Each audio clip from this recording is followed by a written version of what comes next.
បែកគ្នាពី3ឆ្នាំមើលទៅដូចចាស់ជាងមុនណាស្អប់ហ្មងណាគេនិយាយចឹងប៉ុន្តែពេលខ្លះណាយើងភ្លេចខ្លួនយើងអត់ដឹងតិចនិចគ្រាន់តែគេងអត់គ្រប់គ្រាន់ stress ពេកគេងអត់គ្រប់គ្រាន់ចាស់អត់ដឹងខ្លួនអញ្ចឹងដក stress ឲ្យគេងឲ្យគ្រប់វិញហើយអីបានគេងអត់គ្រប់គ្រាន់ហ្នឹងវាទៅឲ្យ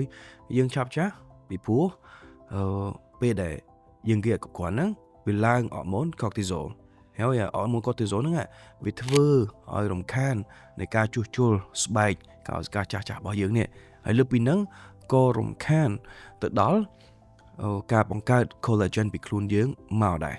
ចឹងហើយទោះបីជាយើងហូររបស់បន្ថែមបន្ថយមិនក៏ដោយ